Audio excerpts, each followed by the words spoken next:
Meanwhile, Calvin spots the lead agent arriving. Convinced she's the real traitor, he follows her, only to get caught in a chaotic confrontation. Inside the garage, Bob hands over a secured item. Just when the exchange appears legitimate, the truth explodes into view. His former partner, long thought dead, steps out of the shadows and reveals himself as the mastermind behind it all. Calvin walks in just as accusations start flying, each man blaming the other for betrayal. Before anyone can clarify who's telling the truth, a firefight erupts.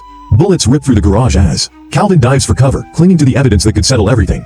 A buyer chases after him, but Bob swoops in just in time to save him. The chase leads to a bridge, where the final confrontation begins. Caught between two former allies turned enemies, Calvin is forced to choose. He hesitates and in the chaos, accidentally shoots Bob. As he tries to fire again, his weapon jams. The villain mocks him, revealing how he orchestrated everything, including faking his own death and pinning the blame on Bob. As he forces Calvin to his knees, the situation seems hopeless.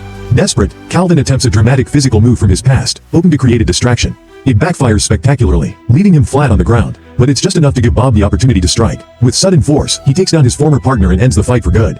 Once the dust settles, they hand over the stolen materials to the government.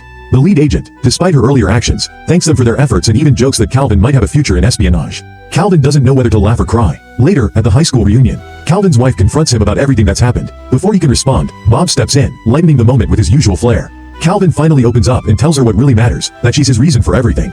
The moment is heartfelt and genuine, bringing them closer again. In a surprise twist, Bob is named prom king. As he steps up to accept, his old tormentor tries to undermine the moment. But Bob, no longer a victim, knocks him out with one punch. He addresses the crowd with a moving speech about acceptance, transformation, and self-worth. This time, instead of humiliation, he's met with applause. He even strips down in a moment of symbolic liberation, reliving the scene that once defined his trauma, but this time, he owns it. The crowd cheers. His journey has come full circle, and he even reconnects with an old crush in a sweet, triumphant end to his personal arc. Months later, Calvin and his wife prepare to welcome a child. As he gets ready for a new job, Bob arrives to wish him well, handing him a relic from their past, a school jacket, once a symbol of youthful hope, now a token of their journey. They drive off together, their friendship stronger than ever. It's a story of absurdity and redemption, laughter and loyalty, where even the most unlikely allies can change each other's lives.